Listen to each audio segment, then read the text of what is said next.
Things are pretty expensive right now, and I hate to be the bearer of bad news, but prices never really come down. So today I want to kind of get into one of the simplest ways I find that you can save a pretty significant amount of your money. And I know advertisements have just like kind of hammered this into your head over and over again. Hopefully I can just frame it in a totally different context. You're paying too much for your phone bill. The average phone bill for a single person is over $120 a month, and that is insane. Close to $1,500 a year just for your phone to function. And what better way to explain the exploitations of the cellular industry than a lactose analogy? Everyone loves a good lactose analogy. Any milk heads out there? This one's for my milk heads. Let me paint you a picture. You're in the grocery store, at the dairy, looking at milk. You go up and you see your normal milk. It's priced $3, $4 for a gallon of milk. But then next to it, you notice a promotion. There's a big sign that says free fridge, and inside of it is some good luxury milk. And all you have to do to get the free fridge is to promise to only purchase the luxury milk every week for 3 years straight. Then you get a whole free fridge. But the luxury milk is 6 times as expensive. Let's say 30 bucks for a gallon of milk. And you're doing that all year for 3 years, every week. But you got a free fridge. And it's the newest, nicest, most expensive fridge that they're giving you for free. What a good deal. And all you gotta do is buy this milk. All you gotta do is buy the more expensive milk, and then you get the free fridge. That's a no-brainer. That's genius. That's great. And then after you've been buying your expensive milk for 3 years, the fridge company, or I guess the milk company is approaching you, which is another part of the problem, I guess. And then the milk company is coming to you saying, hey, guess what? We can give you another free fridge. They'll call it an upgrade to the next 3 years later, the newest model of the most expensive fridge. And they're gonna give it to you again for free. What a good milk company. We love luxury milk. Jesus. I think this milk is going a little too far. It makes sense. I like it because the milk analogy, because you're getting milk every week, milk goes bad. So I think we all know that cell phone companies charge too much. And I think we're all generally aware of like their deceptive practices. What if I told you that each of these companies have plans that are actually $350 a year, as opposed to the $1,500 that you might be paying right now? Just imagine how much money you could be saving. Imagine what you could do with that $1,100. You could spend it on groceries, you could spend it on things you need, you could spend it on things that you actually want, things that you enjoy. Let me introduce you to the concept of an MVNO. Is it Mobile Virtual Network Operator? It is. Let's go. Each of these companies all kind of own smaller subsidiary companies within them. So each of these big 3 companies paid for all the infrastructure, essentially. And when a new cell phone company comes into the game, they're not exactly gonna put up their own towers everywhere. They lease the existing towers from these 3 companies. All 3 of these companies have their own spider web of cellular signal, and smaller companies can pay to use the infrastructure that they've laid out over the past 100 years in some cases. And the smaller companies that will pay to use these towers are called MVNO. Companies like Cricket, Visible, and Mint Mobile. These smaller companies have unlimited data plans for 1/5 the price than the larger companies in a lot of cases. So first we're gonna go over a couple pros, and while those pros are happening, I'm just gonna be like popping up some prices of the plans for these deals because they're just absolutely crazy compared to what you might be used to paying. 1/5 the price is insane. That's absolutely wild. Hard to ignore. Many of these services have options to try them out before you switch. So you can literally kind of toggle what company is providing your data on your phone. It's a really similar process to signing up for a streaming service. So you can have whoever you're paying for now, but you can still test out these MVNO carriers for a week just to make sure it's reliable and that it's like working for you well before committing. And what does committing look like? Well, to get the best deals, you're gonna need to pay for the whole year up front, which sounds crazy until you think about a whole year up front is not too dissimilar to paying for 2 months upfront of what you're paying currently. And another huge pro is since you're paying for the whole year outright, there's no fiddling with the price throughout the year. Something that I've dealt with AT&T a couple weeks ago, actually. Every 3 or 4 months, I'd have to call them again and say, hey, why did my bill go up $10? And they'll say something along the lines of like, oh, your promotion wore off. Even after the promotion wears off, like it's not just a one-time like tick up. If I were to wait another 3 months, it would go up again. And then I asked him, why is the price of this product going up when it's not changing at all? And he says, they do it to stay competitive. That's crazy. That's just wild. And it sent me, I mean, it's part of the reason I'm making this video. AT&T, I'm coming for that ass. No, but it really is crazy, and that stability is actually super nice to have. Depending on your situation, you might actually be getting a little bit less. So if you live in a super population dense urban area, you're gonna have lower priority against the people who are paying for the full premium plans. What this functionally feels like is if you're sitting in traffic and you're watching a YouTube stream, it's gonna give you a 720p stream or a lower quality stream, but it's on your phone. It's on your tiny little phone. Another thing is not every single plan includes a Wi-Fi hotspot. So if your job is super important and there's meetings that you can't miss and you sometimes have to use your Wi-Fi hotspot at an airport, maybe these MVNOs aren't for you. They can be really nice maybe once a year for weird occasions, but is it worth the $1,200 extra a year that you're spending on that premium plan? I'm gonna list this as a con as well because I understand not everybody might be able to afford it, but that lump sum payment for the year of $300 or so is, some people might see that as something they can't afford at the time. But I do think it's worth saving up for if you're able to. And the final con, and it might be a doozy, is I don't think you're subscribed to my channel yet. And how could you be? This is literally the first video I've made. Come on, give me a shot. Give me a shot. I'll make more videos, but not about phones. I'm done with phones, but probably like some personal finance type stuff. And another crazy story, so most of these companies don't have like physical locations. The only one of these three that do is Cricket, who I have. And when I was trying to set up my plan like over a year ago now, I went into the store and I just wanted that experience because that's what I did with AT&T. Every single time I changed something about my AT&T plan. And I went in and I talked about the deal that they had online that was $30 a month or the lump sum payment of about $320 for the entire year. And the person looked at me like, where'd you see that at?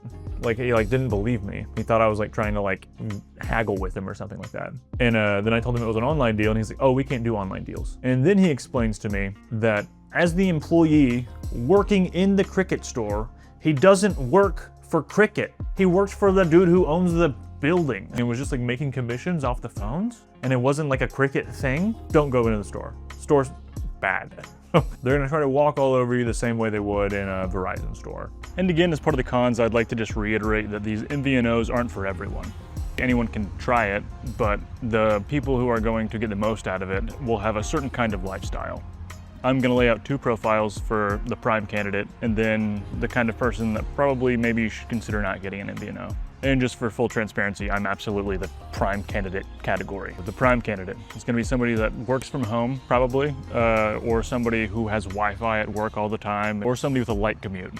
This prime candidate uses their phone primarily for like messaging, browsing the internet, and more casual things like social media and just browsing your phone. Somebody who doesn't rely on data for their incomes, or if you're just a young Mr. Krabs like me trying to save some money. And now for people who aren't good candidates for MVNOs. Somebody who always goes to big events or often finds themselves in rush hour traffic. Again, delivery driver, contractor, sales rep, so think like Uber drivers, Lyft drivers, all those food delivery apps. If you work for those companies, chances are you're really gonna need that high-end data. People who always find themselves uploading large files from their phone, you definitely don't wanna be uploading a 10 gig file of something on the MVNO data tier. People who do video calls off Wi-Fi all the time, like a lot of my sisters, they have completely replaced any kind of normal phone call with a FaceTime, which is obviously way more data intensive. And in reality, a lot of people just kind of fall in the middle of the spectrum. I don't know if I mentioned it before, but like data throttling, that can be pretty intense. It's not gonna affect your phone calls, your text messages, or your music really, but it will definitely affect video streams. It might mess with the responsiveness of the apps that you're using. And to those people, I'll ask just, what does the worst case scenario look like to you? Is it more than just a mild inconvenience? And if it is a bigger inconvenience, then think about how much that might cost you. So I feel like a natural question after learning all this is, how do you get a new phone? And before I answer that question, I want to kind of ask the question of, do you need a new phone? And I'm not going to tell you to not buy a new phone if you want a new phone. Some people need new phones. New phones are nice. New phones are really cool. I really like the technology. I'm deep in the phone game for some. I mean, no shit. Like, what am I doing here? But if you want a new phone, I'm not going to tell you what to do. But I do want to make you aware that you don't need to drop $1,000 on the best new phone, which is definitely what all these kind of like free phone promotions that these companies pitch. So you feel validated paying the high price for the premium data plan. These companies are releasing really affordable models of their phones. Apple a couple months ago announced like a 17E, which is a really good phone, and it's half the price of what AT&T is gonna try and pitch you. And same with like Google and Samsung. They've got like really affordable, like pseudo flagship models that are half the price, and they're still really good. And they have a lot of new features, and in a lot of ways, it's probably better than your current phone. And I mean, if you feel like you need a new phone because your phone's getting slow and the software updates are slowing you down, one kind of neat little trick is you could just change the battery. It's really interesting. The idea is that when your phone starts slowing down, it's the updates that are causing your phone to slow down. But what it actually is a lot of the times is as the cells in the battery die, as you feel, I mean, you can feel it, your phone just won't last as long throughout the day. As the cells in your phone battery die, your phone will actively reduce its capabilities. And it does this so your phone just doesn't crash in your hand. Imagine if you had a phone that crashed in your hand like 3 times in a week. Not only would you want a new phone, but you probably wouldn't want the same kind of phone that you had that crashed. So how these companies kind of negate this is making peak function for your phone just kind of less and less and less. Compare it to like if your car was on E and your car was just like, listen bro, we're not gonna go 100 miles an hour. I don't think I can hit 100 miles an hour. But replacing the battery on an older phone can only cost like $130. Easy there, dumbass. Turns out software updates do play a role in the slowing down of your phone, but it's more like 30-70. So that's 30% of the slowing down of your phone is due to software updates. 70% of it is that natural battery degradation that I mentioned before. It's not totally fair to say replacing your battery is going to make your phone feel like new. It's just going to make it significantly better, 70% better on average, which is not nothing. But I just want to tack that on there because I was wrong. See ya. Something I recommend people do when they're starting to think about getting a new phone or that their phone's old is going back and watching the big reveal trailers for when they announced the model of phone. So for me, that'd be going back and watching the iPhone 13 Pro, the big reveal, all the selling points, how innovative and cool it was. It just puts it in such a big fancy light, and it just makes you like think that your phone's a really good product again. This graphics performance in any smartphone the fastest. ever. Super redneck. And those are just some options you could do instead of buying a phone. All right, so let's say that you actually do need a phone. How do you get one? So yeah, I guess the real question is how do you get a phone that's not tied to a premium data plan? A lot of people have never done this before. And the answer is actually really simple. You just buy it from the people who made it. You go to the Apple store, it's really straightforward, and you can even trade in your old phone. And it doesn't have to be an iPhone. It's really flexible. It's the exact same process that AT&T or Verizon or T-Mobile would walk you through when selling you a new phone for free. And there'll be zero interest due, so it's exactly the same deal as AT&T or Verizon. They're just not lying to you and telling you that it's free, which is crazy. And another cool thing you can do on these sites is you can go to the refurbished section at the bottom. A lot of times it's a really easy way to just save like $100, $200. And I think technically they're used, but you'd never know. And my main goal in talking about this isn't to drive you to one of these 3 companies. And the first reason I really just want to get it off my chest. I don't know why I've been so stuck on this phone stuff for like a year and a half now, but I just kind of want to organize it all, put it somewhere, and just move on. Which sounds weird, but I mean, that's where I'm at currently. And my goal here isn't to get you to switch to like one of these MVNO companies. This isn't sponsored. There's no advertising. I have nothing to gain here. I just kind of want to remind you that you don't have to just cling to like the one company that you've been with for maybe your whole life. In my scenario, that's where I was coming from AT&T, my whole life over to Cricket. It feels like a weird jump, but it's actually really easy and it saves you a ton of money. And if you do want to get a new phone, there's a way to do it that's not so like contractually strangling. But the real goal is just to make you think about why you spend what you do on your phone bill. We really should treat these mobile companies more similar to like a utility company as opposed to like a brand or like the tech companies that make the devices.